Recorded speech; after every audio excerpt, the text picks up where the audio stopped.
So this is the accounting equation. The assets must always be equal to capital and liabilities.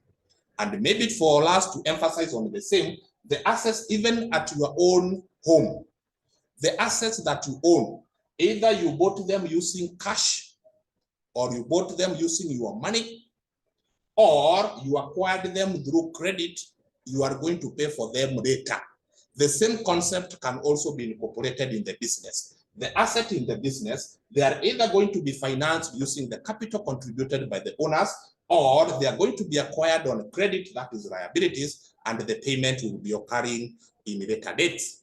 Then from this equation, if you want to determine the value of liabilities, you will simply take the value of all the assets, you subtract the value of the capital. If you want to know the value of capital, you will take all the assets in terms of their value, then you subtract the liabilities. From this equation, you can get these two more equations. And that must always be true, that assets is equal to capital plus liabilities. And if therefore you are given two of the three, you should be able to determine the other one. That is the basic accounting equation. It is also sometimes known as the bookkeeping equation. The bookkeeping equation. So you need now to have a very deep understanding of what are assets. I have said that assets are the resources the business owns. And these assets are going to be subdivided into two. If I can explain them here now briefly. When we talk about assets, we have got those assets we call fixed assets. These are assets that once we acquire them, they are going to be used in the business for more than one financial year.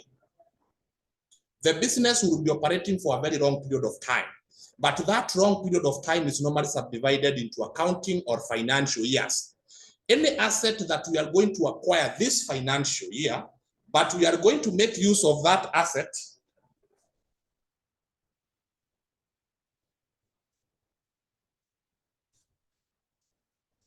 an asset that we are going to acquire this financial year, but that asset is going to benefit the business for more than one financial year. That asset is normally considered to be fixed asset. And these are the resources that we acquire with no intention of selling them. We acquire them so that they can assist in the smooth running of the business. They include things like what? Motor vehicles. They include things like equipments. They include things like computers, furniture and fittings,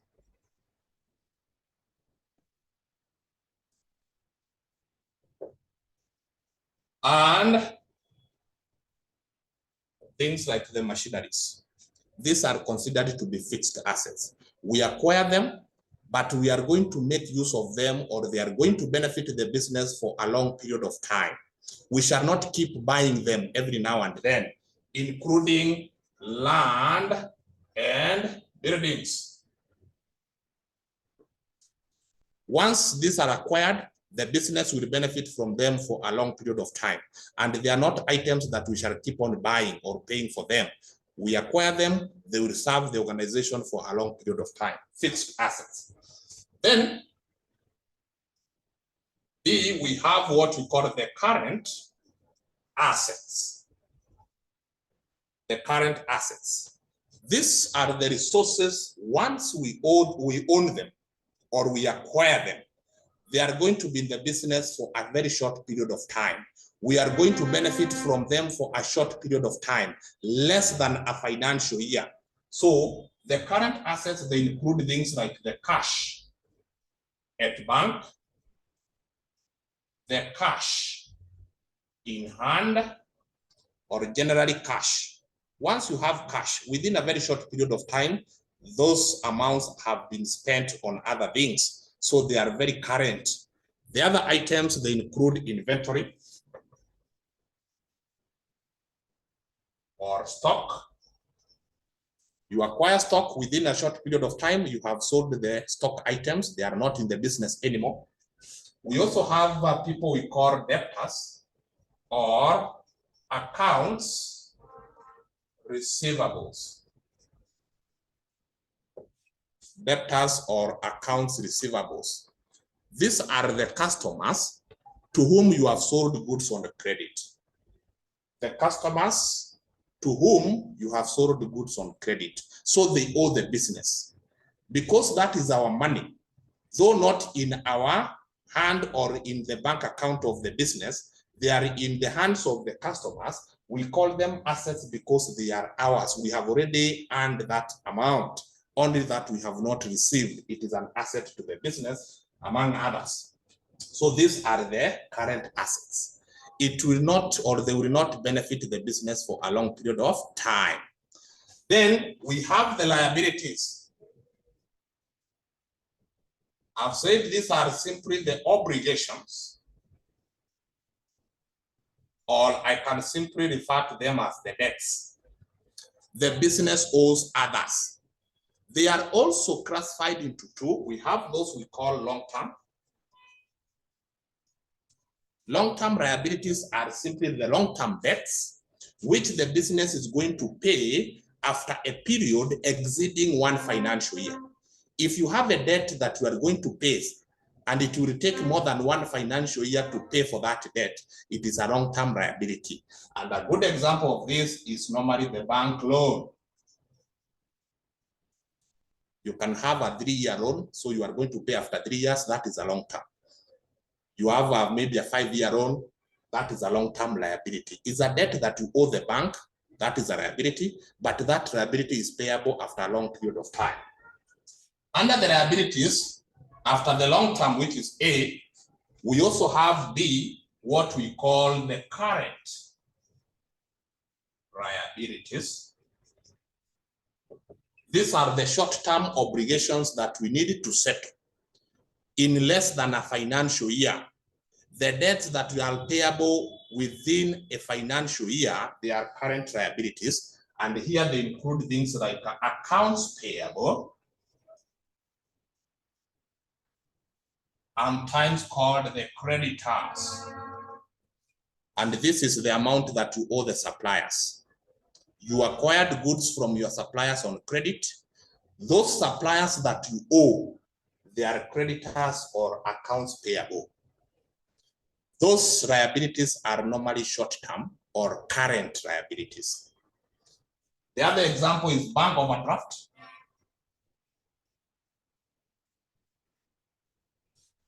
When the bank allows you to withdraw your account, you withdraw more than what you have in your bank account. Your bank account goes to negative. That is a bank overdraft, normally payable after a period of 3 months. So it is a current liability. We also have what we call accrued expenses. Those are expenses that are supposed to have been paid, but you have not paid them. Maybe it is already end of the month, you have not paid salaries to your employees. Those are known as accrued salaries or accrued expenses, which now becomes a liability you owe your employees. Accrued insurance, the year has come to an end, you have not paid insurance. That is a liability because it is an amount you need to have paid, but you have not paid. Any of those also belongs to the current liabilities because it will not take a long period of time before you pay the same. So those are the basic accounting elements: assets, capital, and liabilities. We have looked on how they are connected in the accounting equation. We are also aware of the examples and how they are categorized. And maybe to mention before we move to others, we have the capital, which is the owner's equity. And that one does not have the categories. But also understand that capital can come into the business in form of money. That is by depositing cash in the bank or depositing cash in the petty cash. As the capital can also come in, the owners can invest in the business by converting their personal assets into business assets. If I want to start the business, I can contribute capital in form of cash or money. I can also contribute capital by converting my personal assets into business. If I had a motor vehicle, which was personal, and then I convert it into business motor vehicle, then I've also contributed capital equivalent to the motor vehicle. I can convert my personal furnitures into business furnitures. That is still capital. That is still capital. So capital is not necessarily money. It can also come in form of resources. Good enough. If you have any question, you are simply free to interrupt and ask the question.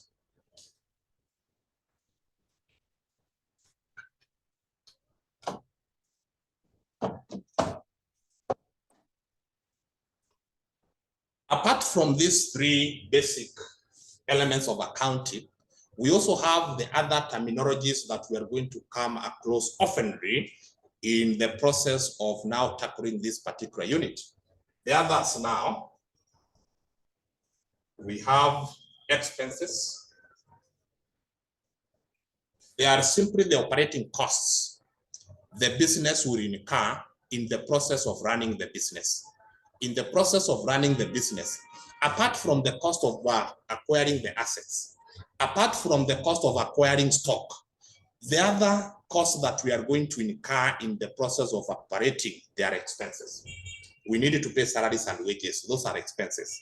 We needed to pay insurance, those are expenses. We needed to pay, for example, rent, that is an expense. Electricity, all those other operating costs, apart from acquiring the assets and acquiring the stock, the others we normally consider them to be expenses. They are operating costs which the business will incur in the process of running the business. Number two, we have the revenues.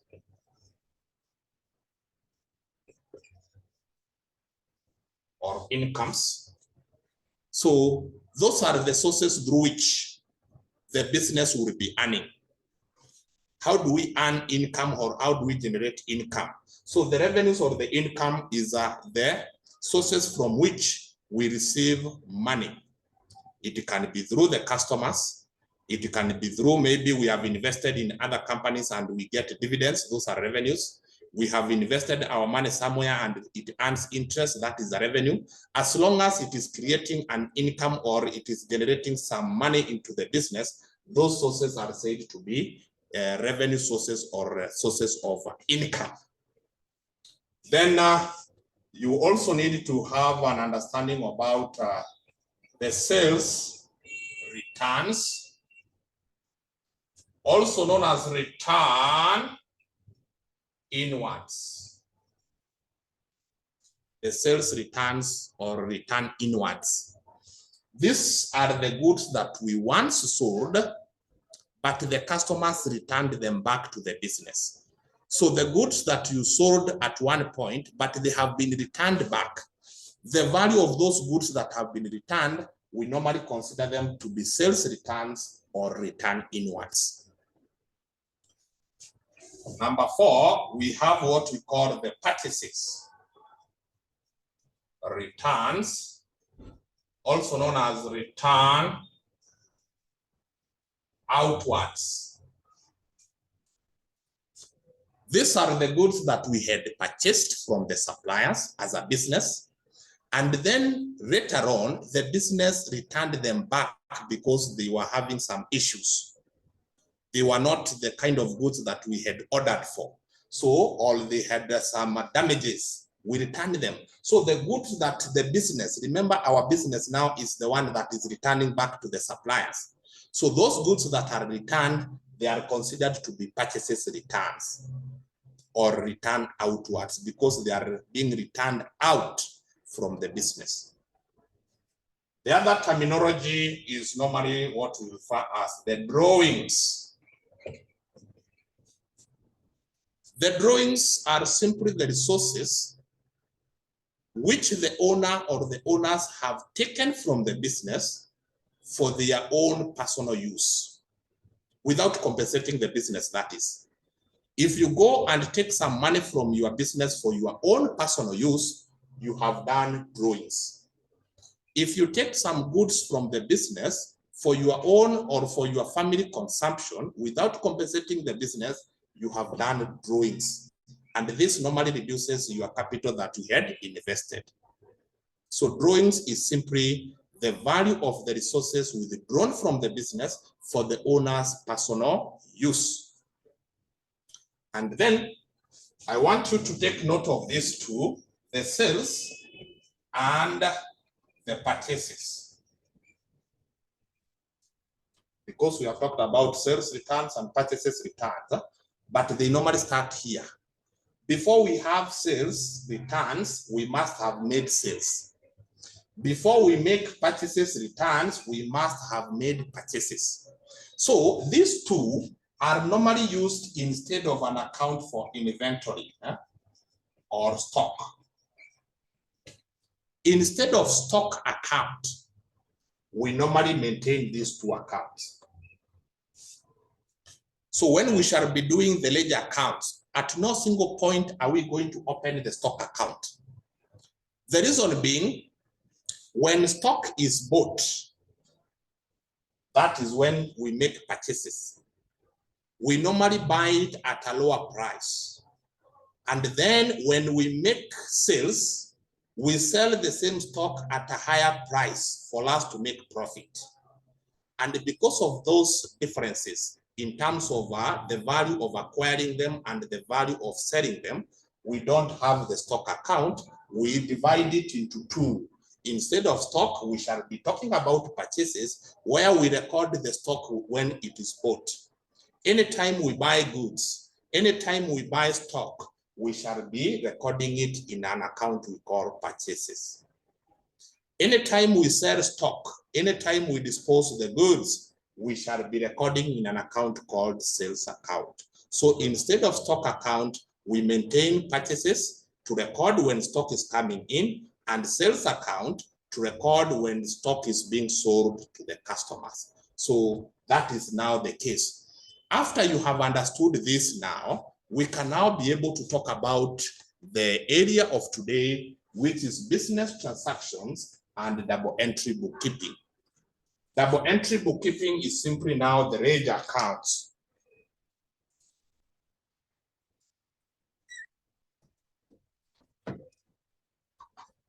Any question up to that point?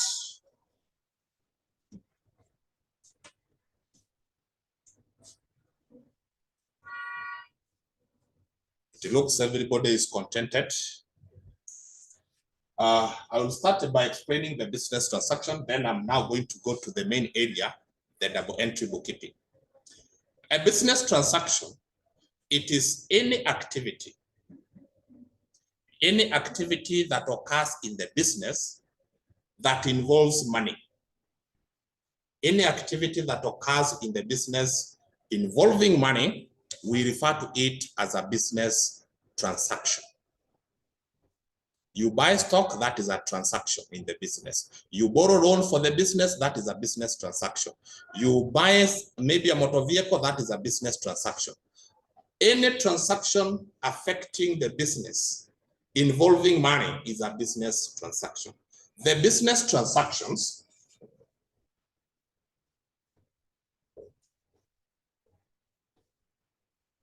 can either be in the form of cash, they can also be in form of credit.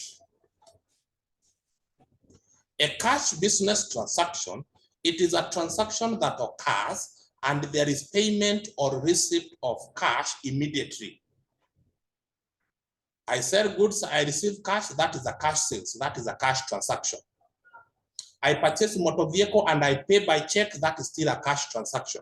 As long as the payment occurs during the time the transaction is taking place, that one is normally considered to be a cash transaction. On the other hand, we have a credit transaction, which is a business transaction in which either the goods will be acquired or an item will be acquired or disposed, but the payment occurs later. That is a credit business transaction. If the payment does not occur at the time of the transaction, that is a credit transaction. And both of them are considered to be business transactions. These business transactions, as they occur in the business, they are normally recorded in what we call ledger accounts.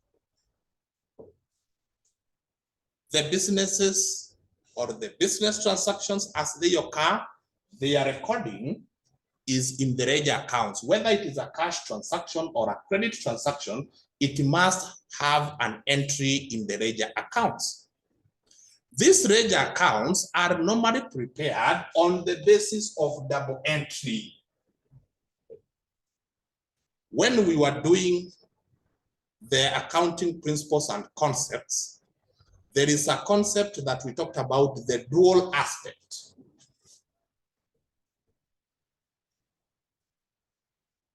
Which is actually like the life and blood of accounting, which states that every business transaction that occurs in the business, it must affect two accounts. It must affect two items. One of those items will be recorded on the debit, while the other item will be recorded in its account on the credit.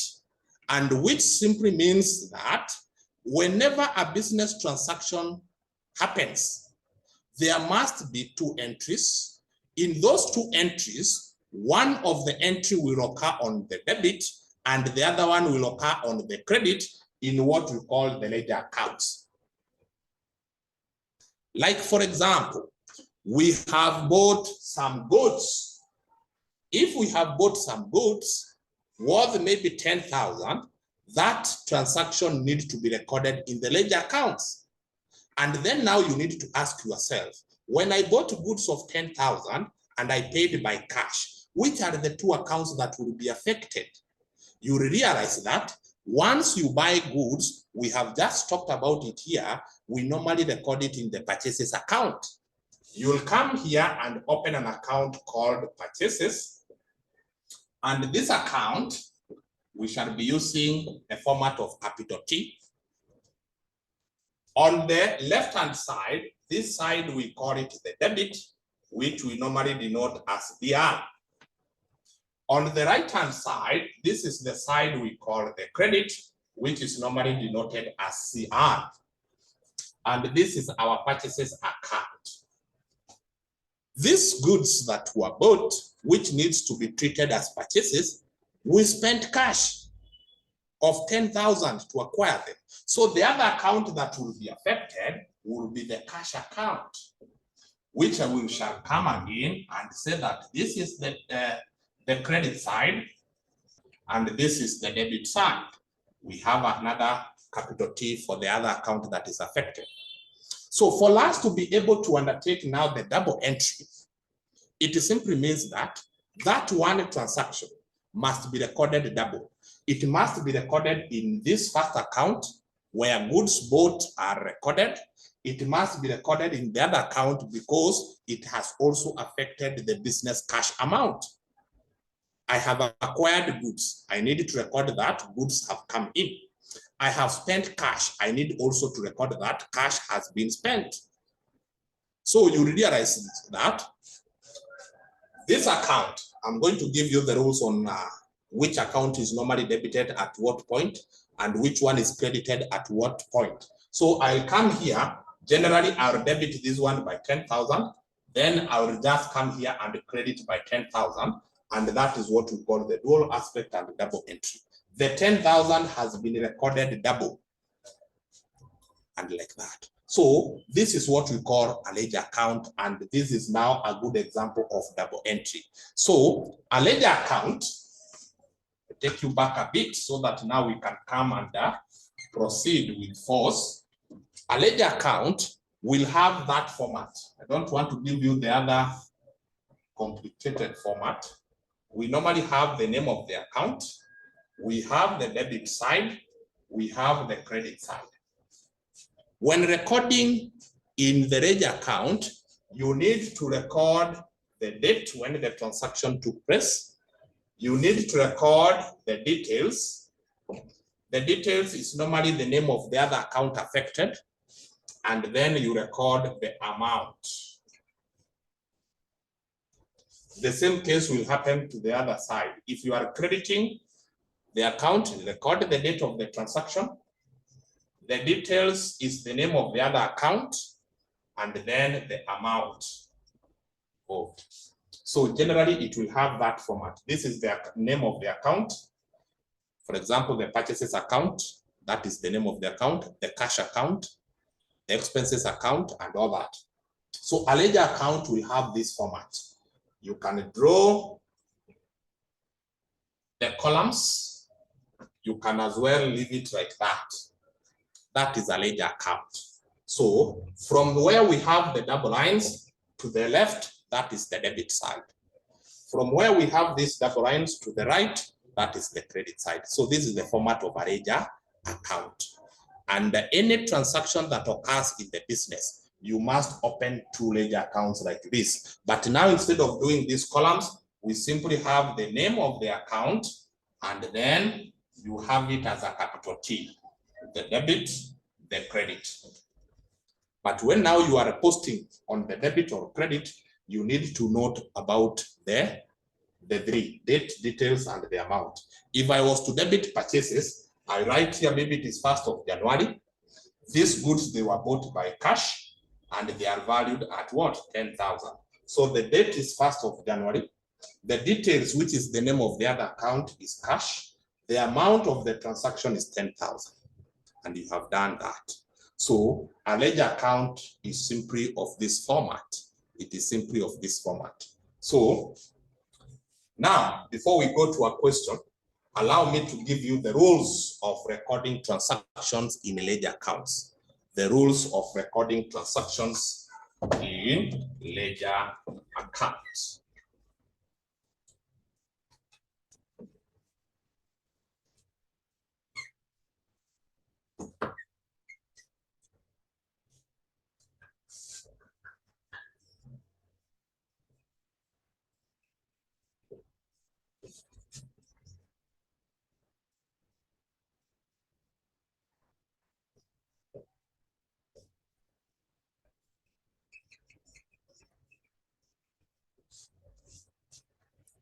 So we can have a column where we are going to talk about items or elements.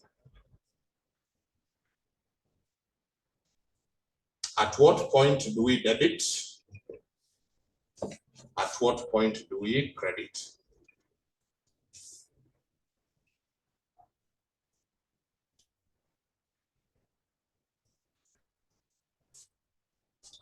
By the elements, it's all about the items that we were defining. You have transactions that affect assets. You have transactions that affect capital.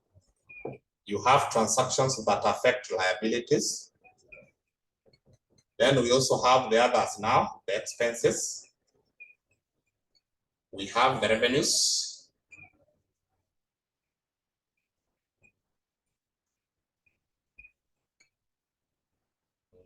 Then I'm going to have sales and purchases instead of stock. Then we have the sales returns. Remember, they are also known as return inwards. Purchases returns, also known as return outwards. Then we have the drawings. All of these, we were able to define them. So in simple terms, we are trying to understand if it is assets or it is an asset account. Remember, we have talked about a very long list of our assets, whether it is a fixed or current asset. At what point do we debit the account? Because we know the ledger account will look like this. That is our ledger account. At what point, if it is an asset, do we record the transaction on this debit side, the left-hand side? If it is an asset, at what point do we record the transaction on the credit side? So we normally debit assets when they increase in the business, when they increase or when they come into the business. When an asset is increasing or coming into the business, you debit that asset. Like, for example, if I'm receiving cash, cash is an asset, I will debit cash. If I have bought motor vehicle is an asset. I will debit the motor vehicle because it is increasing or that motor vehicle is coming into the business. When I'm saying come in, it simply means that it is being received into the business. When I acquire, for example, land, I'll debit the land account because that asset is increasing in the business. Anytime you are acquiring an asset, that asset that you are acquiring, you debit. Note here, we are not going to have one account and we call it asset account. Every asset has its own ledger account. You shall have a ledger account for furniture. You shall have ledger account for cash. You shall have the ledger account for bank account. Every asset account will have its own distinct account, but the rule applies for all of them. Any asset that is being received in the business, the asset should be recorded on the debit side, this side. You record the date you acquired it, how you acquired it, and the value of that asset that you have acquired. Then for the assets, we credit them when they decrease from the business. This simply means when they go out, when they move out of the business. When you spend cash, you credit cash account. When you spend money in the bank, you credit bank account. When, for example, you sell the motor vehicle, you credit the motor vehicle because they are moving out. Those resources are moving out of the business. You record them on the credit. For capital, it is normally for transactions. It is always credited. Remember, we have said capital, it occurs when you are introducing the resources into the business. When you are bringing the resources into the business, capital account will be credited. You realize that when you debit now capital, it is like now the business is shutting down. So when capital is being received, you credit that account. For the liabilities, these are the debts. Anytime you create a liability, this is now the increase. You put it on the credit. Increase. Whenever you increase a liability or you create a liability, and you create a liability when you buy on credit or when you make a borrowing. You borrow from the bank, that is a liability. You credit the bank account, that bank that you have borrowed money from. If, for example, I go to Equity and borrow money, to Equity, it will be a liability to me because I owe them. I will credit the Equity account because I have increased the business liabilities or the business debts.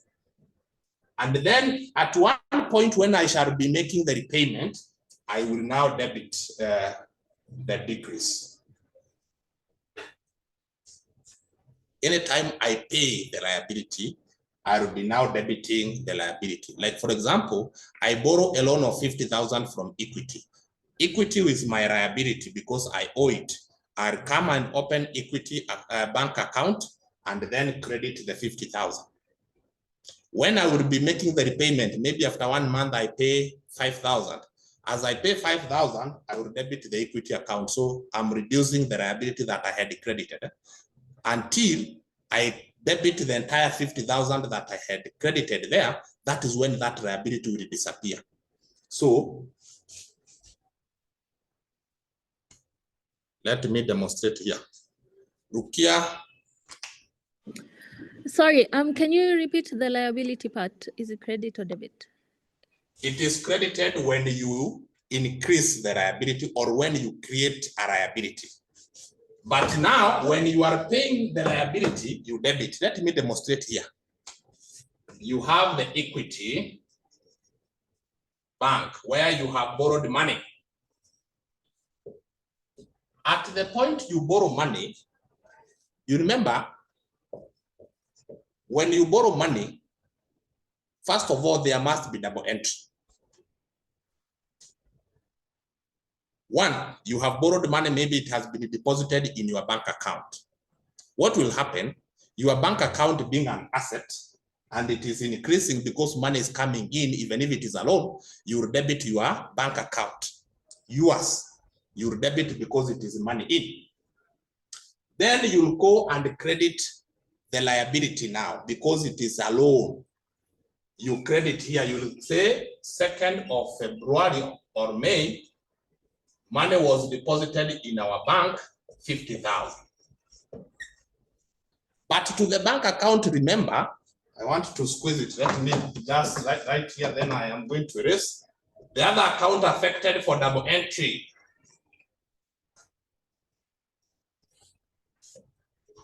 is bank. In simple terms, this transaction reads, borrowed 50,000 shillings from Equity Bank, and that money was deposited in the bank account. You will find that the same date, 2nd of May, money is coming from Equity, and it is 50,000. So to the asset bank account, which is our bank account, 50,000 has come in. So we debit the bank account. But to the Equity Bank, it is a liability. Yeah? We have created a debt with that bank. We shall have to credit this account. Then when you pay, you are decreasing this liability. Maybe in December, 31st of December, you paid by bank, say 10,000. You will have to debit now this liability because the liability is decreasing. You are decreasing the 50,000 by 10,000 that you are paying. If you pay maybe that first, let's say, let us put this one to be 31st of June, just for illustration. Then 31st of December, you paid another installment of another 10,000. You will be debiting. Anytime you are paying the liability, you debit the liability because it's like you are reducing whatever you had credited. Let's say, look here on maybe, I don't want to put it December. Let us now say that 1st of December, you pay 30,000. You will be debiting because you are reducing what the liability that you had credited. So when you create a liability, the liability is increasing, you credit that liability. But when you are repaying, this is when you are paying back. You debit. This is when you borrow. You credit. So that now, when this account looks like this, it means that the liability that you had credited is equal to the total repayments. So these repayments of 50, they have countered what you had credited, and therefore you have cleared all the loan that you had with Equity Bank. So you credit. So as you make the payment, it's like you are reducing what you had credited. So you are reducing by 10,000, by another 10,000, by 30,000. So you have reduced it by a total of 50,000, and the liability was 50,000. Then you don't owe Equity Bank anything. So liabilities, when you borrow, you credit that account of the institution that you have borrowed from. When you pay, you shall be debiting the same account. Rukia, is it okay now? Yes, it's okay. Thank you. Good. Excuse me, sir. Yes. I have a question. Yes, go on. On the bank, when you are doing the ledger for the bank account. Yes. When is it cash at bank? Am I just bank account? You can just record bank account, no problem. Eh? When it And is bank account, you can just record it as bank account. There's no need of recording as cash at bank. Eh? You record okay. It will be simply understood it is your bank account, and that is your cash in the bank, how you receive it and how you are spending it. Okay. Good. So we proceed with the others. Excuse me, Mwalimu, sorry. Yes. So when I'm making the payment, Yes. is it for the double entry? Because I'm assuming the money will now come from my bank account. Yes, there will be double entry. Yeah. So as you are debiting this equity, your bank account will be credited. Are you getting it? Okay, okay. You have understood that? Obviously, there must be double entry. How are you paying that loan? So you are spending the money in your bank. So bank being an asset, when you are paying the loan, money will be moving out of your bank. So the bank will be credited. On this date, when you pay, the equity will be debited, the bank will be credited because it's money out. The other date you pay, equity will be debited, bank will be credited because it's another portion of money out. So there must be double entry. Only that I was dwelling much on the liability, but there must be always double entry. When you are paying a liability, there must be an asset that is reducing, which should be credited. So as you debit the liability, there is an asset that is reducing because there is no any other way of paying the liability. A liability will be paid using your assets. So if you are paying by cash, cash will be credited because it's money out.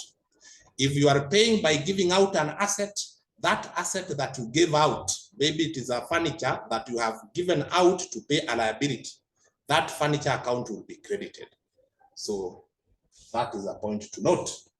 Expenses, they are always debited. When you are paying an expense, the expense that you are paying will be debited always.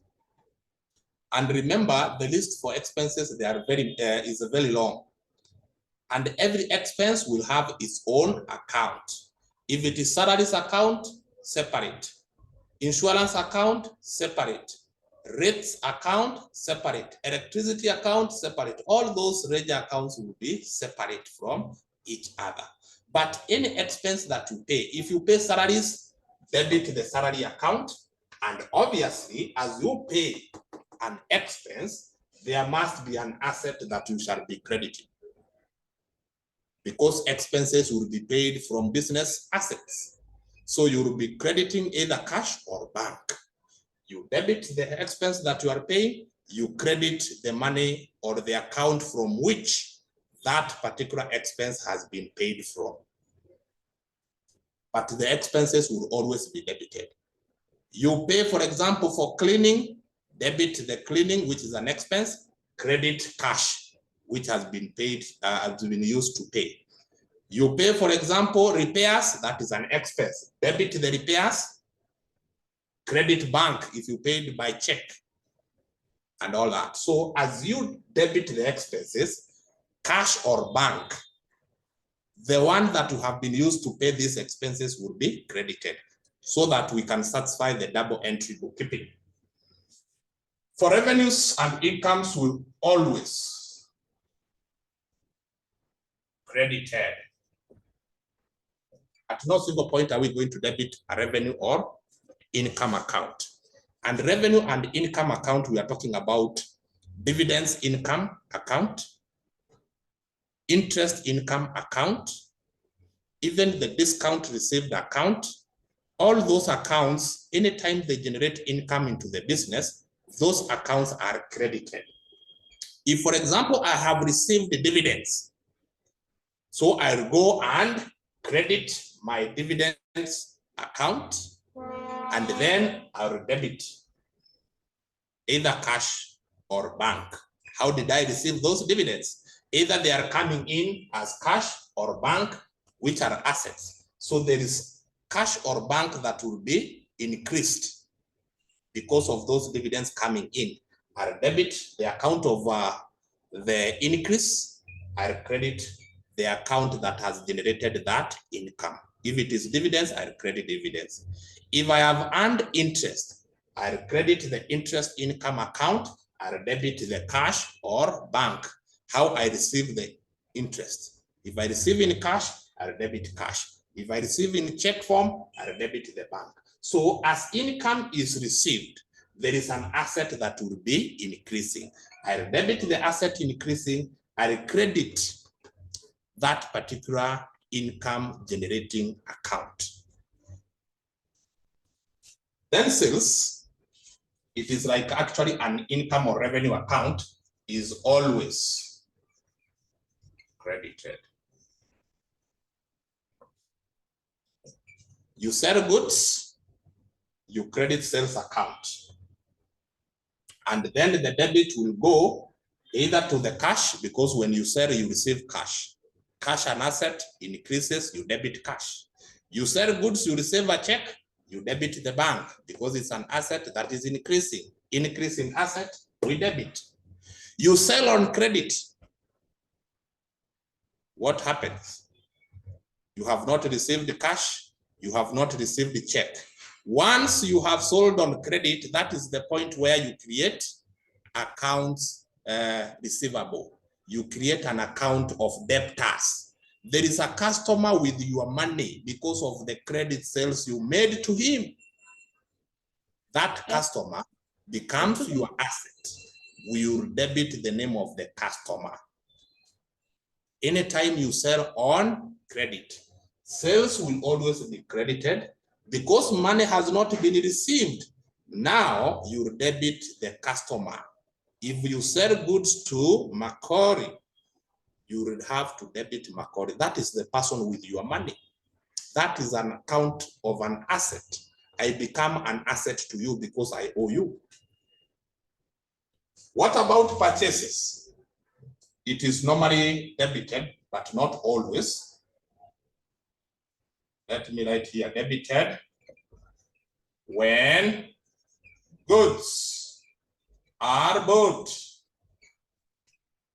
Because sometimes you can credit purchases, but in most occasions we normally debit it. It is like the opposite of sales. When we sell, we credit sales. But you cannot sell before you purchase, because a business is all about buying and selling. So whatever you purchase is what you sell. When they are bought, debit the purchases. And here we are talking about goods. And when I'm talking about goods, I am simply talking about stock. Julie, you can ask your question. Excuse me, Mwalimu, kindly just define credit and debit in simple terms, because I'm getting a bit confused with the idea that I had in mind of crediting and debiting. Okay, you want me to expound on a debit and credit? Yes. Okay. Yes. Let me try to explain it so that you can understand. I hope you will get it very clear. Debiting and crediting, in layman's language, is like addition and subtraction. It is like plus and minus.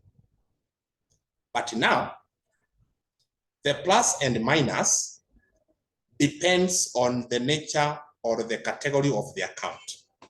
For the assets, the plus is when you receive them. When you receive an asset, you are increasing the assets. And when you are adding assets into the business, the assets, you add them by debiting the account. You add them by debiting the account. And if an asset is leaving the business, is moving out of the business, you are supposed to subtract the asset that is moving out. To subtract the asset, it simply means now you credit. You credit that asset that is leaving the business. If you are spending cash, you need to minus the cash that was in the business. You minus by crediting cash. If you receive cash, you need to add the cash that you had in the business. To add cash, you debit the cash account. So it is like plus and minus. But when it comes to liabilities, if you have added a liability to the business, the addition of liabilities you credit. For liabilities, addition is a credit.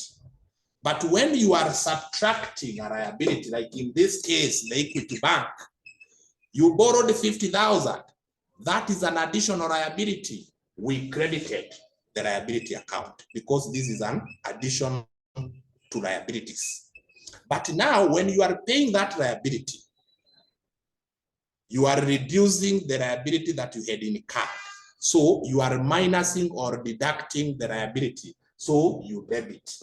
So you have deducted 50,000 of the liability that you owed equity. You have deducted another 10,000 from the 50. You have deducted 30,000 from the liability of 50. So you have cleared all your liability that you had with Equity Bank. So for liabilities, additional liability is a credit. But when now you are paying that liability, you are subtracting the liability that you had. You now debit like this. So in layman's language, debiting and crediting is plus and minus. But now you need to understand, what are you adding? Is it an asset? You debit the asset. What are you adding? Is it a liability that I've added to the business? You credit the liability. So if now you are reducing, is it a liability that I'm reducing? I debit the liability. Is it an asset that I'm reducing? I credit the asset. So basically, debiting and crediting is plus and minus, but now they don't have a uniform way, whereby we can say that if you are adding, you debit, or if you are subtracting, you credit. It depends with which category of an account. If it is an account that belongs to the group of assets, you know addition is on the debit, subtraction is on the credit. Am I clear, Julie? Yes, you are. Thank you. Good. So when I'm now making purchases, I'm buying goods, I debit my purchases account. That is like adding stock.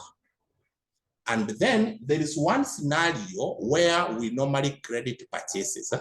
This is when you make what? When goods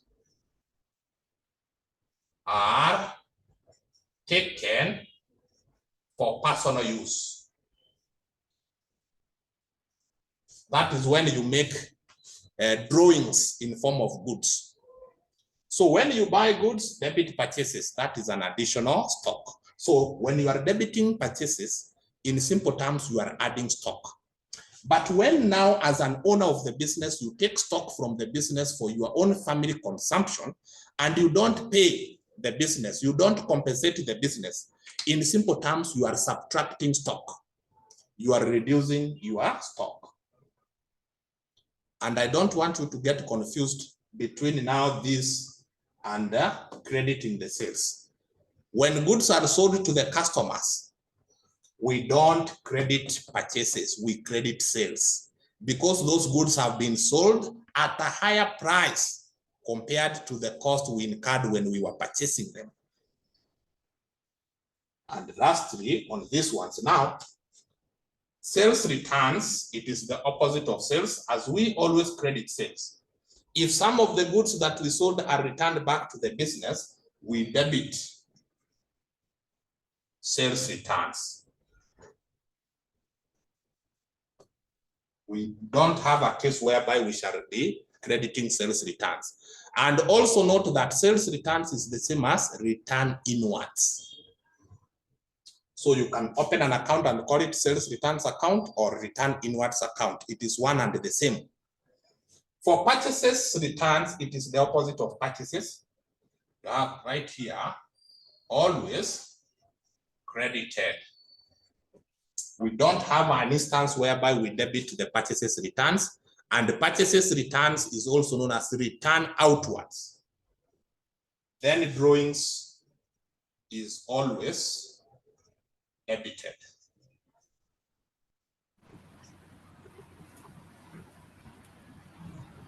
Excuse me, Mwalimu. Why do we debit sales return? Those are the goods that have been returned by the customer. So when they are returned back to the business, we normally treat them as goods returned or sales returns. So we receive them back into the business in this account known as sales returns. And then the credit entry now will go to the customer who is returning. If it is Sharon who is returning, we shall now do what? Credit the account of Sharon. Remember, look at this at it this way. If I sell goods to you on credit, what will happen? I will first of all treat it as a sale. I'll credit my sales account because it's always credited, and then I'll debit you. If you bought goods worth 1,000, I'll debit your account with 1,000 because now you will be my asset. Then, if you find that out of the goods that I sold to you worth 1,000, goods worth 200 had been expired, you return them back to me. So what will happen? I will receive them as what? Sales returns, because those goods were initially sold, but they have been returned. I receive them in the business as sales returns, and then I will credit your account. Remember, I had debited you with 1,000, and you have returned goods worth 200. I'll now credit your account with 200 because you are not going to pay for those goods that you have returned. So I'm reducing whatever I was to receive from you. I was to receive from you 1,000. That is why I had debited with you with 1,000. You have returned to me goods worth 200. I'll have to credit your account because you, as my asset, you are now reducing whatever you are to give me. So it is a decrease in asset. Decrease in asset, you credit. I credit your account, and then I'll debit what you have returned. And what you have returned is what we call now the sales returns. The sales returns. I cannot be able to debit the purchases. This one being, the goods that I sold to you, I had purchased them at a less price than the amount at which I sold them to you. I bought them at maybe 700, and then I sold to you at 1,000. So when I now record them as purchases, because they are goods coming back, I will now be doing something wrong. I will now be mixing issues because the price or the cost at which you are returning them to me is not the same as what they were purchased. So we normally separate them. We bring another account for sales returns. We bring another account so that at the end of the year, so we have the sales, which is the equivalent to the value of goods that we sold. So all the sales for the year, we shall add them and then subtract the sales returns to get the actual sales, for the year. Are we together? Okay, thank you. Yes. Albert, your hand was up. Yes, now I have a question. Yes. Now, what is the distinction between the drawings which you debited and the goods that were taken for personal use by the owner of the business, which you credited the account? Come again, Albert. I'm asking the distinction between drawings and the goods taken by the owner for personal use under purchases. What is the distinction between the two? Okay, I think I've gotten you. You are saying what is the distinction between drawings and the goods taken from the business? Stock taken by the owner for personal use without paying. What is the distinction? That is still drawings. Yes. They are still drawings. These are still drawings in terms of goods. Oh, okay. We say the drawings actually can occur in 3 ways. You can make drawings in terms of cash. That is when you take cash from the business for personal use. You can make drawings from the bank. That is when you withdraw from the business bank account for personal use. You can also make drawings by taking goods without paying. So all of them will be treated as drawings. Actually, when you take goods worth 1,000 for personal use, I'll come here and credit my purchases because you have reduced the stock meant for sale. And then I'll debit now the drawings account because drawings account is always debited. Drawings account will always be debited. So goods taken for personal use, they are still drawings. Drawings can be in goods, in cash, or in bank. So these are the rules. And to demonstrate that, I want us now to look at one question. I think there is a document that was shared. I also shared in my group. The one that was shared that contains ledger accounts questions.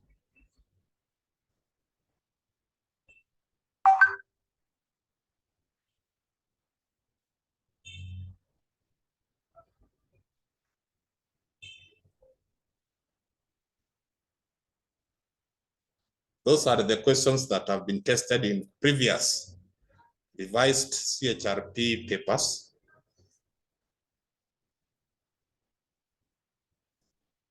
I want us to try and do one to demonstrate what we have just said in the rules. So there is this question number 1 that says that the following transactions are from the books of Keshakuta Enterprises for the month of March 2020. We are given the transactions here, and then the question requires that we enter the above transactions in the relevant accounts. This is the same as the relevant ledger accounts. We open the ledger accounts, we debit where necessary, we credit where necessary, and then we balance them off.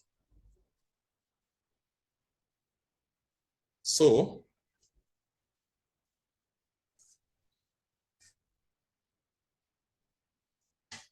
we can look at the question. We can do it. We can do it. I prefer if you can have another gadget.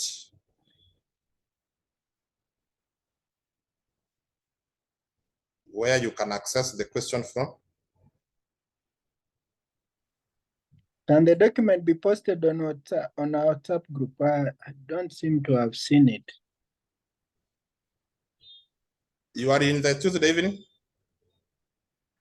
Thursday. I have shared it. I'm the one who shared it. Evening or Thursday? Tuesday evening, sorry. Tuesday evening, was it shared? Those who are in that WhatsApp group, I'm not in that WhatsApp group, but I had shared with Mwalimu. It was not. No, it is not shared. Let me ask him to share.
So keep checking his sharing.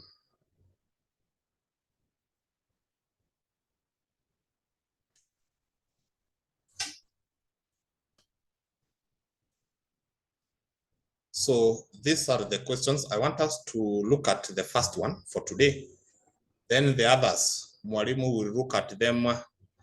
I will also look at them in my Thursday class.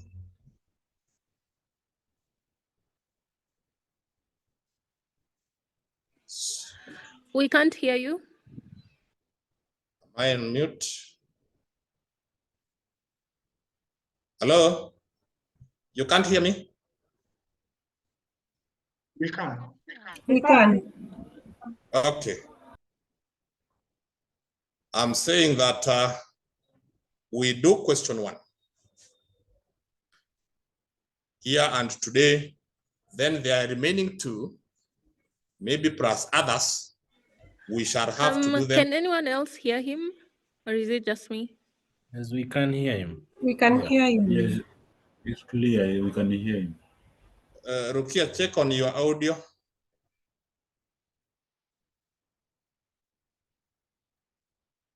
I can hear him. Okay, Asante. I think I should have to check on audio whether it is on. So yeah, sorry, it was on my side. Okay. The following transactions are from the books of Keshakuta Enterprises for the month of March 2020. Then we have March 1st, started business with 100,000 in cash and 900,000 in the business bank account. So for every amount that is involved, there must be double entry.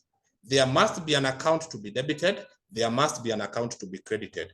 And in this case, transaction number 1, this money, 100,000 and 900,000, it is for starting the business. So it is the owner who is investing in the business. And money invested in the business by the owner, that is capital. So we shall have capital, cash account, and bank account. Those are the 3 accounts that will be involved in that transaction.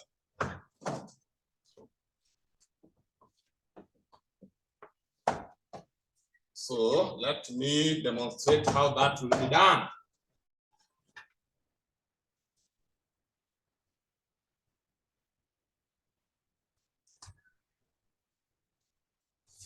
I'll come here and open my capital account.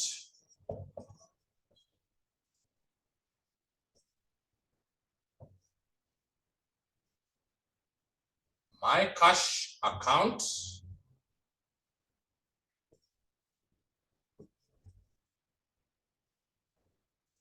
And my bank account.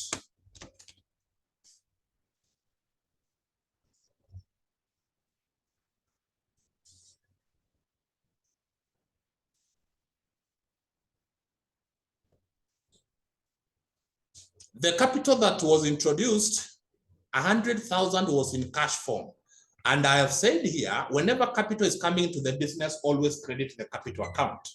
So I record the transaction is on which date?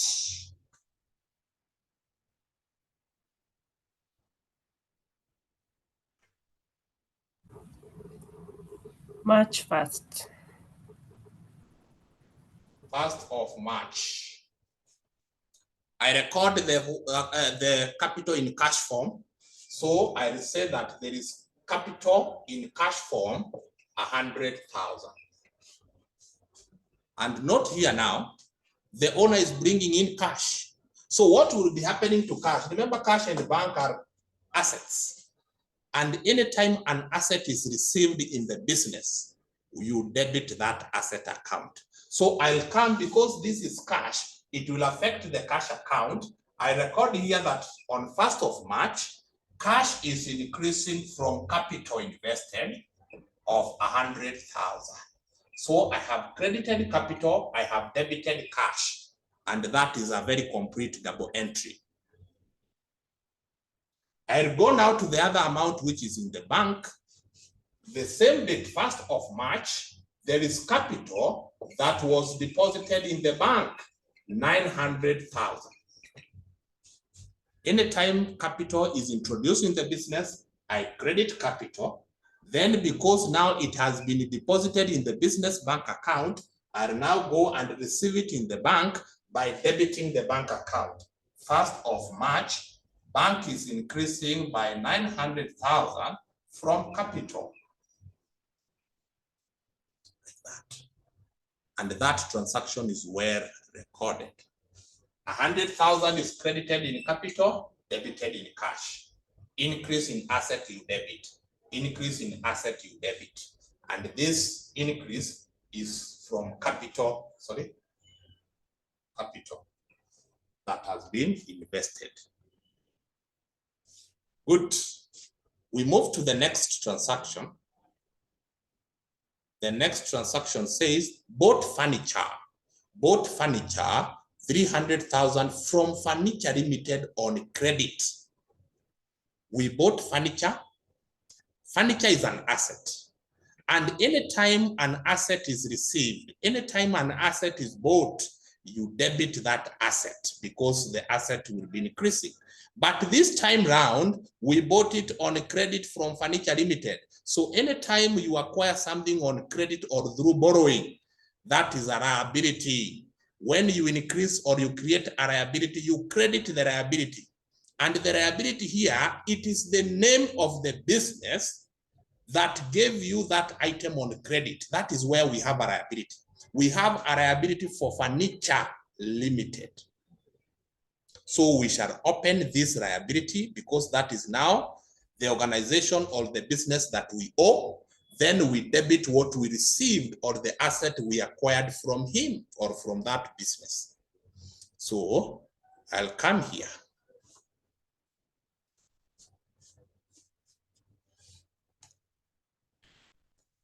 Have an account for furniture.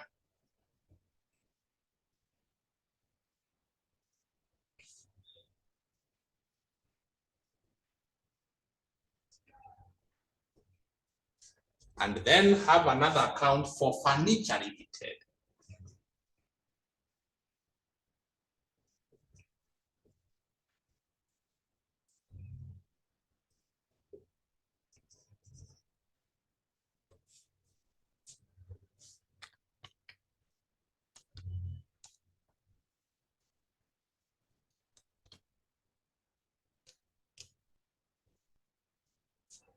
For Furniture Limited, this is a liability. And a liability, once you have created it, you credit. You credit the liability because increase in liabilities, you credit. So I will say this is 3rd of March. The liability is for the furniture, 300,000. You credit the Furniture Limited, meaning that we owe Furniture Limited 300,000. But as we owe 300,000 to furniture, there is a furniture that we have acquired. 3rd of March, there is an asset that has been received. Whenever an asset is coming in, you debit that asset. Then you say that it is from Furniture Limited. These names, the details, they interchange. In the furniture, you use furniture. In the furniture, you use the name of the interchange, the details. Like that. Maybe somebody might ask me, why is it that we have recorded it in the furniture account instead of purchases and we have bought? When we bought furniture, why did we record it as in the furniture account and not purchases?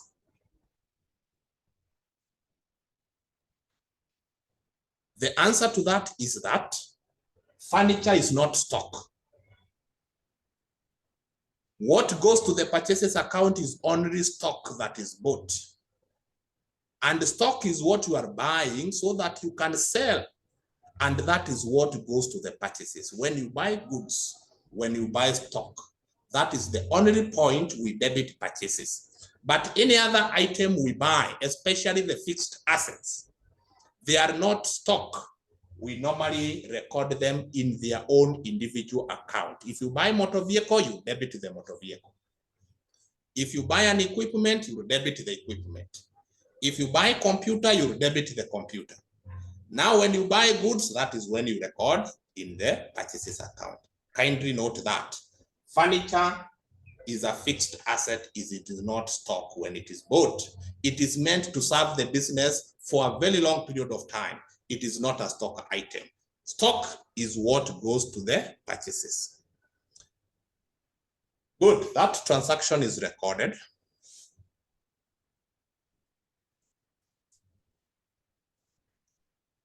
On 8th, paid 150,000 for rent. That is now an expense that is paid. We are paying an expense rent, 150,000, using a check. Anything that is on form of check, it is affecting the bank. Because we shall write a check, that check will be deposited and money from our account or bank account will be deducted and transferred to the account of this particular landlord. So this is an expense. And note we said that all expenses are normally debited in their respective accounts. So on 8th, I'll open the rent account And the other account that will be affected is bank, but already we have a bank account that we have already opened, which was as a case of this first transaction here. 900,000 was recorded in the bank account. So bank, in this case, we are spending money out. Money is being spent from the bank account to pay rent. We shall credit the bank because it is money out. Decrease in asset, you credit. You say 8th of March, we have spent this money to pay what? Rent, and the amount is 150,000. Then we shall come here and open the rent account.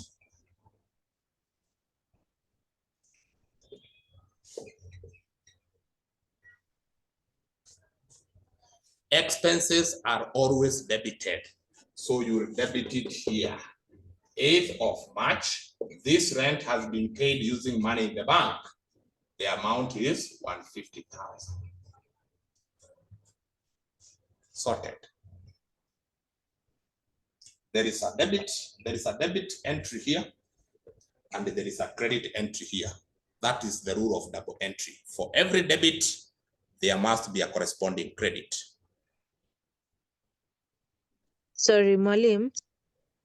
Yes. Let me ask a question. So are we using the same bank account because we opened it in the same month? Yes. Okay. All these transactions, any transaction that will affect an account that we already have, we don't open another one. Yes. Okay. Yes, don't open two bank accounts. Don't open two purchases account. Don't open two cash account. Once you have opened one, all the transactions that are going to be in that month, they will be in the same account, as long as it is the same account. Good. On 11th, we bought goods. When now you hear the word goods, that is when now you know that this is an entry for purchases. And we bought those goods at 80,000 and we paid by cash. So on this 11th, we made purchases, and these purchases, they were paid by cash. When goods are bought, we said we debit purchases. And if they were paid using cash, then cash as an asset is money out, you credit cash. So this is what we shall do.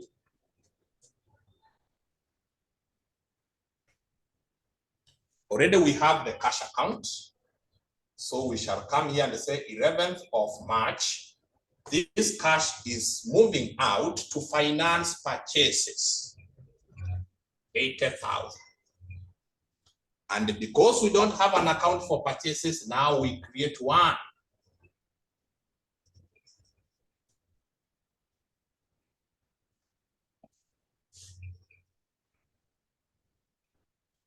And the purchases, we said when goods are bought, they are debited in the purchases account. So you record the same date, 11th of March, they were financed by cash, 80,000.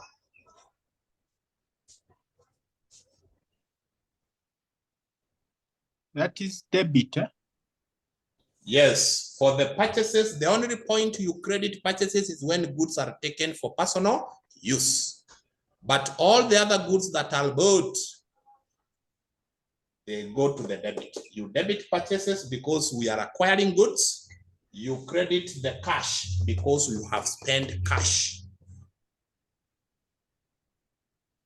Purchases, you'll find that like almost it is always debited, unless we have got that ordinary scenario, goods taken for personal use. That is when we credit purchases. But anytime we buy goods, they will go to the purchases on the debit.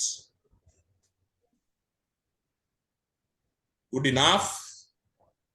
We go to the next transaction, which is on date what? 17th. Sold goods. 30,000 on credit to Wamba. We have sold goods. The rule, we said goods, when they are sold, they will go to the sales account on the credit side. And if they have been sold on credit, the customer, who is Wamba, is now our asset. That is now the debtor. Accounts receivable, we debit that customer. we treat that customer as our asset because he owes us, and then we credit the sales account. We don't have any of those two. So I'll come here and open the sales account. Credit, debit. Then the account of this customer, who is now our asset, by the name Wamba.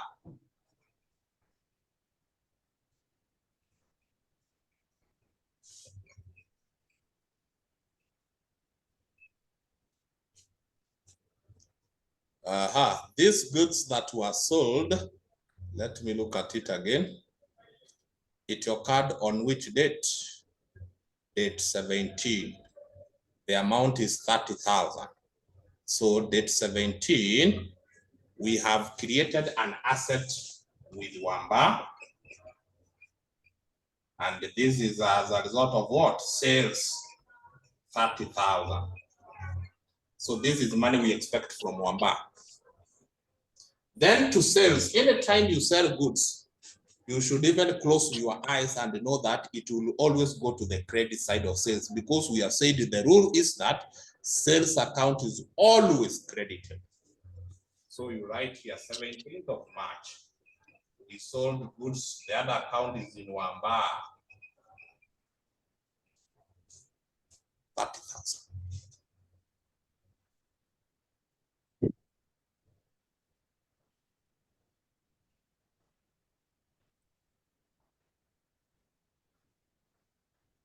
From 17th, we go to 18th.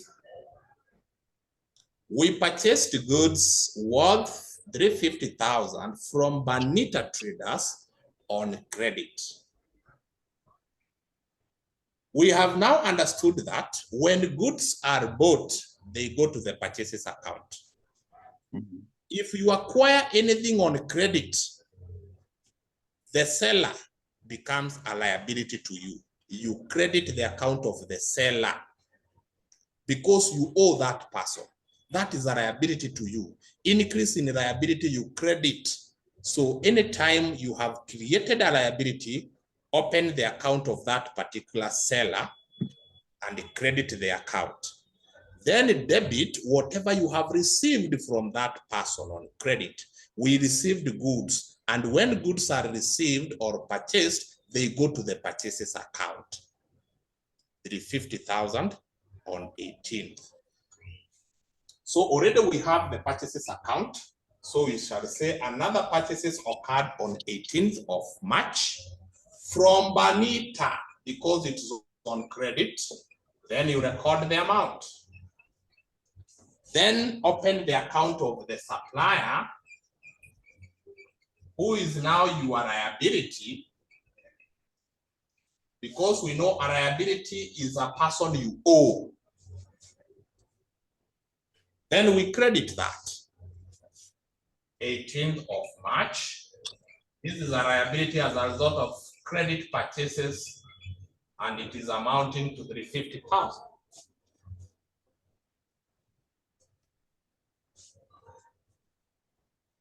I hope the concept is getting home well.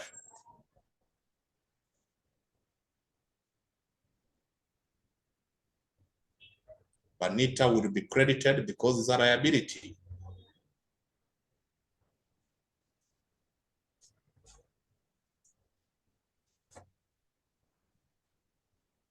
On 22nd,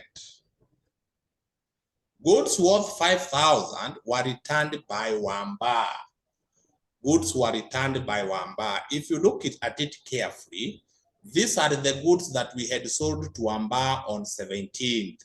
Part of these goods, 30,000, have been returned. And these goods that have been returned are the goods that we had sold. So they are known as sales returns. You open an account known as sales returns, which we said is always debited. So you will come here and open an account. Let me squeeze it here. Sales returns.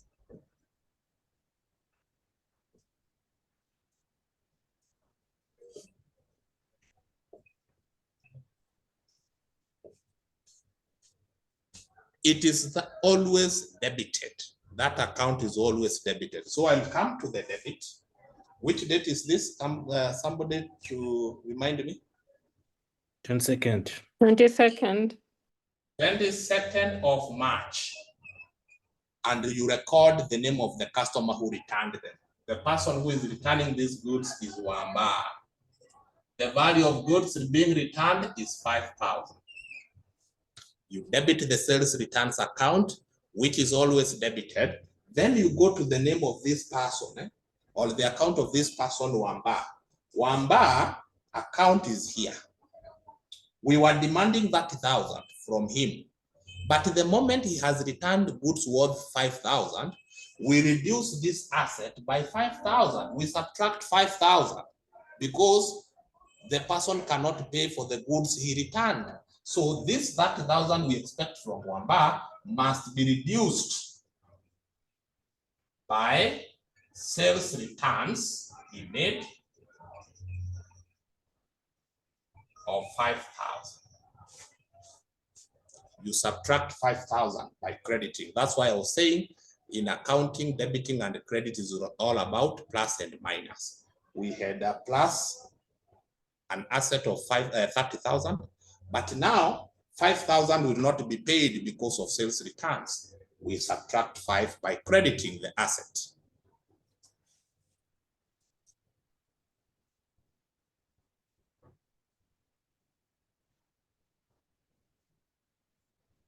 On 24th,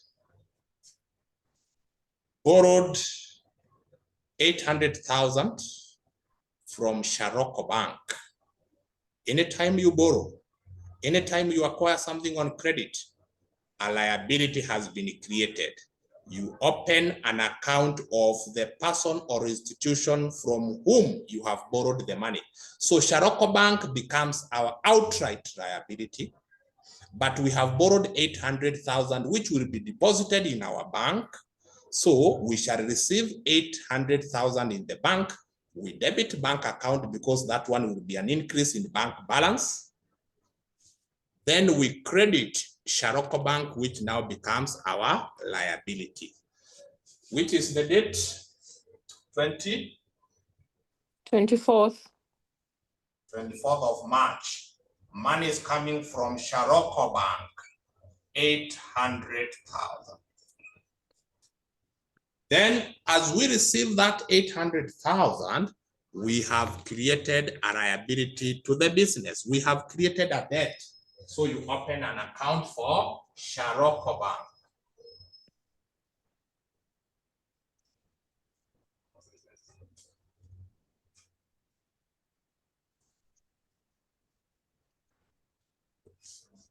Whenever a liability has been created, you credit that liability account, and the liability is the name of the person or the name of the institution that lent you or gave you the item on credit. In this case, Sharoko Bank is our liability on 24th of March, where we received money as a loan in our bank, 800,000.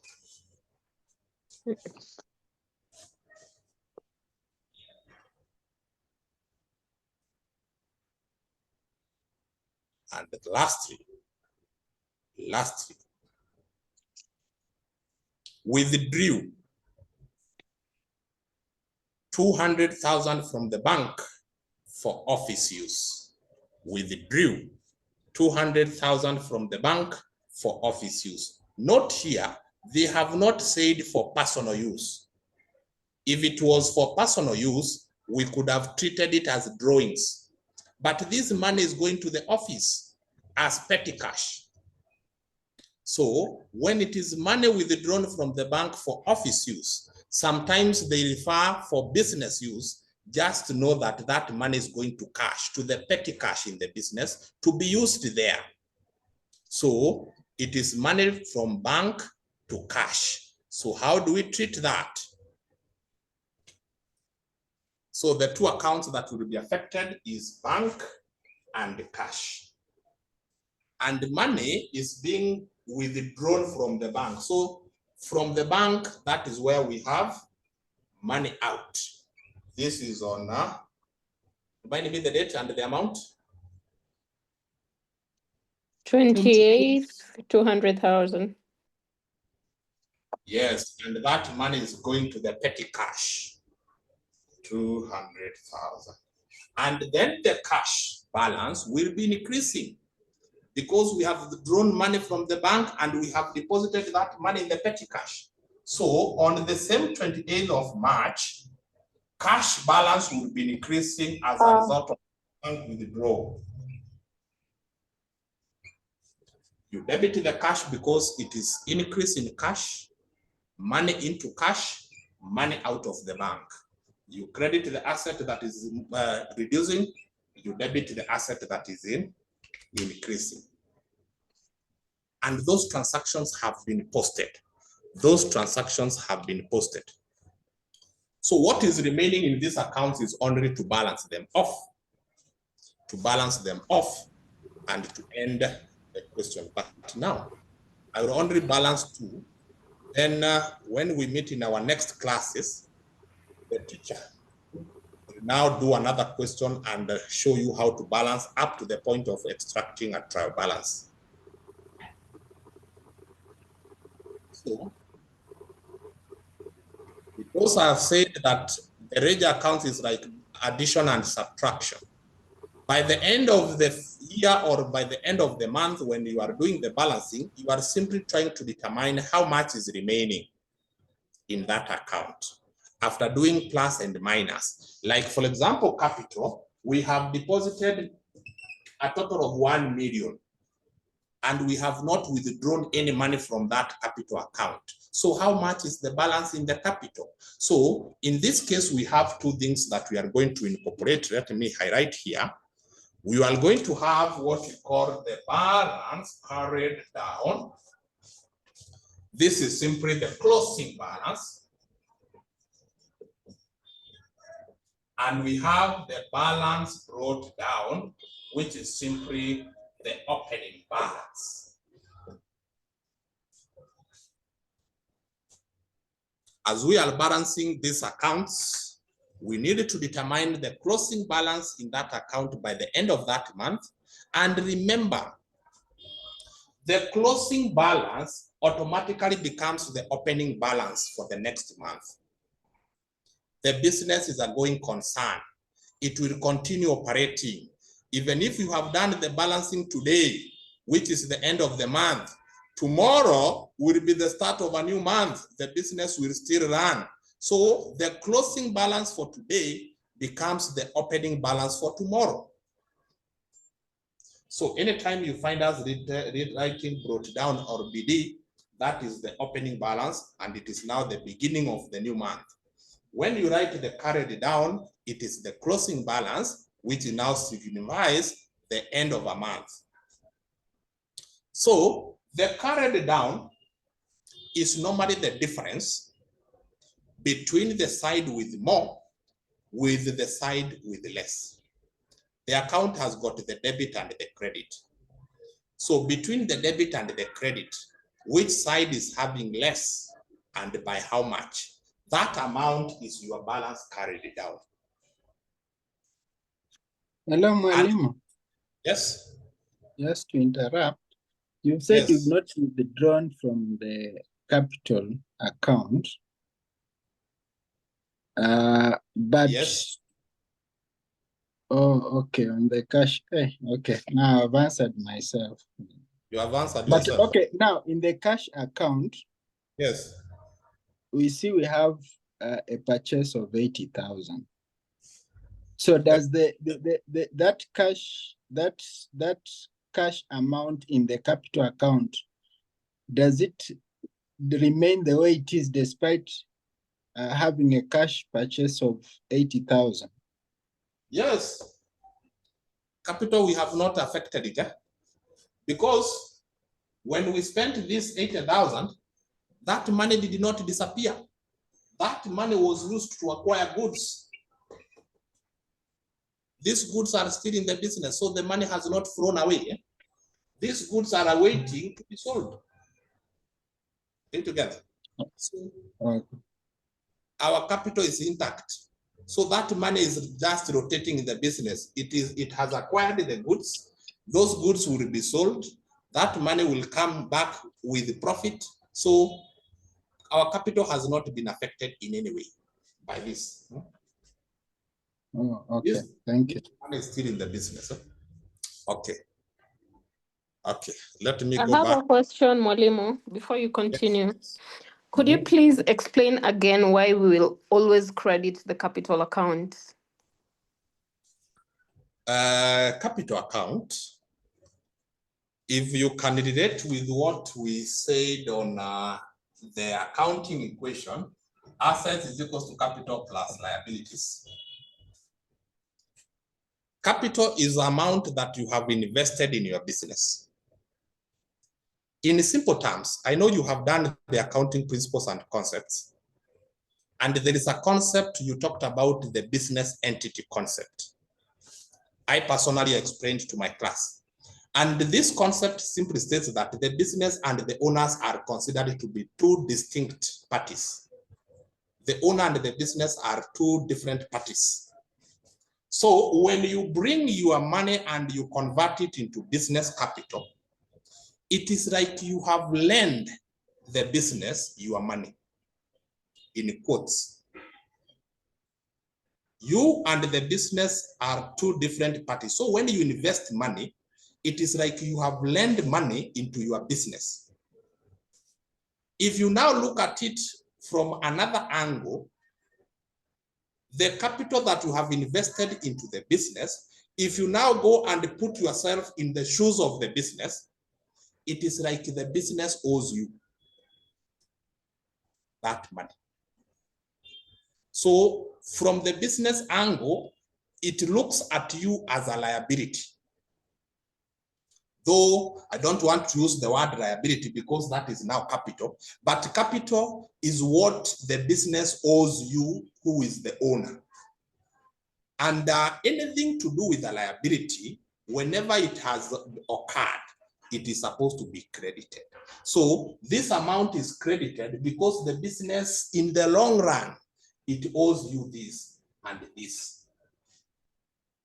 If the business will now decide to stop operating, then it must refund the owner this amount which the owner invested in that business.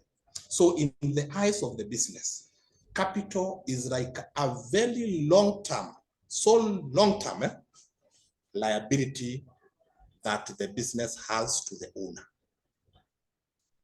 Are we together? Yes, thank you. So from the business, when you sell from the business angle, the business owes capital to the owner, and it owes some money to those people who have supplied some resources of credit to the business. So these are the items the business owes. That's why they are considered to be credited. Yes. I have a question, Mwalimu. Good. Go on. Yes, on 22nd, there's goods worth 5,000, which were returned by Wamba, sorry. Yes. So I am wondering why it did not affect the sales account, even though I can see it affected the sales return account. Okay, the accounting, how we normally handle it is like this.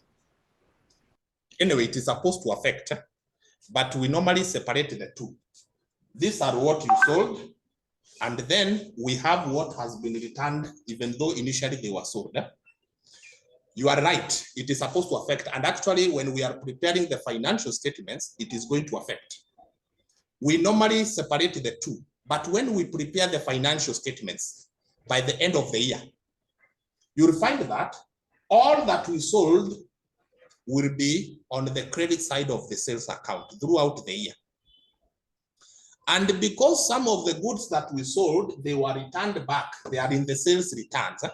So what we shall do to get the actual or the correct figure of the sales, we normally take the sales, which is the total of the sales account throughout the year, we minus the total of the sales returns throughout the year. But in the ledger accounts, the sales returns is not going to be put in the sales account. It is going to be a different account known as sales returns. But when we are now at the end of the year, we are preparing the income statement.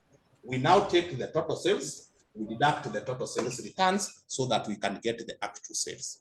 But in the ledger accounts, no, we don't debit the sales account. We normally debit the sales returns and we credit the customer who has returned those goods. Sawa. Okay, thank you.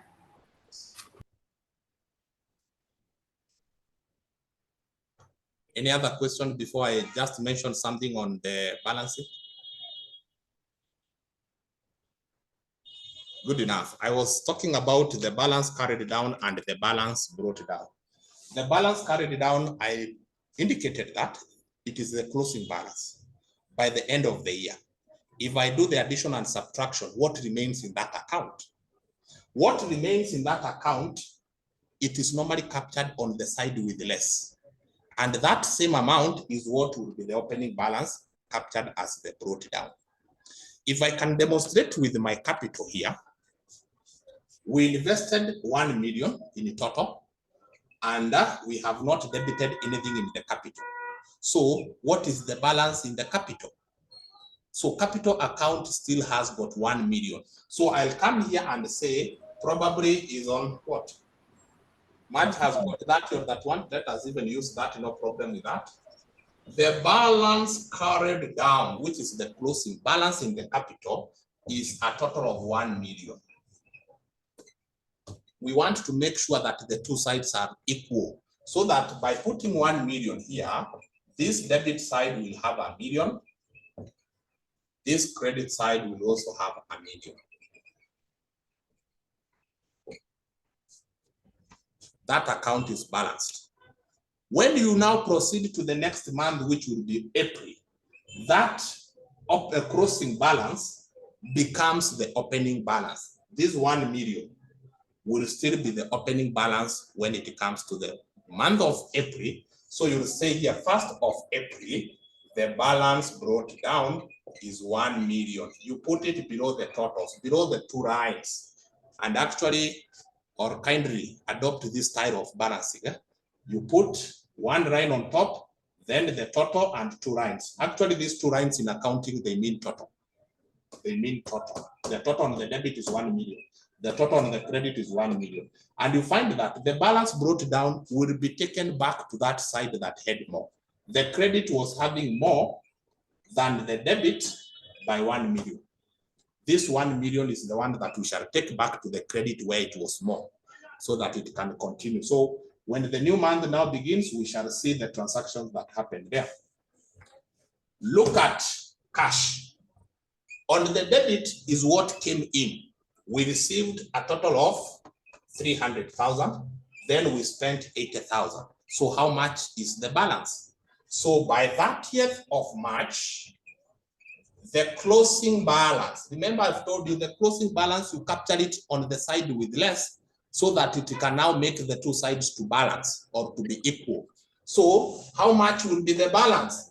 We received 300,000, we spent 80,000, there is a balance of 220,000. If you put that balance there, then this side will have a total of 300,000. This side will also have 300,000. Now the question is, when we start the new month, where will be the balance brought down? Remember, this 220,000 was more on the debit. It was the debit that had 220,000 more than the credit. So when we start the new month, it will go to the side which had more. So 1st of April, the balance brought down, which is 220,000, will go back to the debit because it is the debit with more than the credit. I can do for the bank also. If you add the debit, we received a total of 1,700,000. Then we spent a total of 350,000. So this is the side with less, the credit side. The side with less, that is where you capture the carried down, the closing balance. 30th of March, the balance carried down 1,700,000 minus 350,000 is 1,350,000. That is the balance. What you received minus what you spent. Then this side will have 1,700,000. This side will have 1,700,000. There is a balance of 1,350,000. Which was more on which side? It was more than on the debit. So 1st of April, the balance brought down will go back because this is the debit side that had more than the credit. It will be here. The carried down amount must always be the same as the brought down. But ideally now here, not for cramming, that carried down and the brought down will never be on the same side. If carried down is on the debit, brought down goes to the credit. If carried down is on the credit, brought down goes to the debit. But it is the same amount. The same amount you carry down is the same amount you bring down here. You carry down this 1.35, it becomes the brought down. So when you go to the furniture, we acquired a furniture of 300,000 and we have not sold any furniture. So by 30th of March, the balance carried down in the furniture is 300,000. To make this side to be 300,000, this side to be 300,000. This 300,000 was more on the debit. So 1st of April, it will be a balance brought down. Like that. That is the balancing. That is the balancing.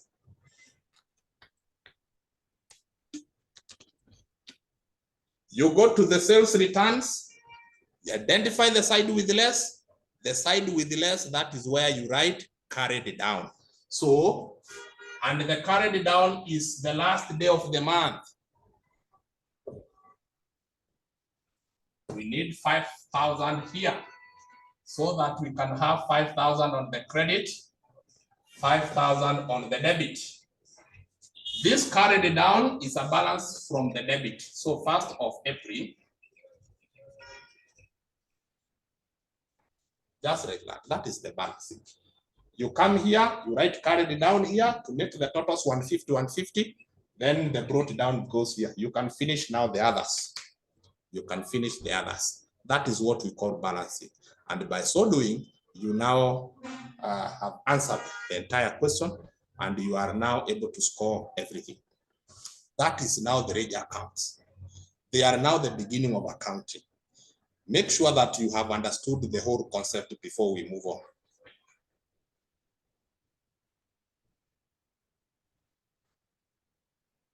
Make sure we have understood before we move on. We shall be having more of this. Actually, when we move to the next class, it is going to be all this so that all of you are able to understand before we can move to the next topic. Debiting and crediting is like addition and subtraction. You have added capital.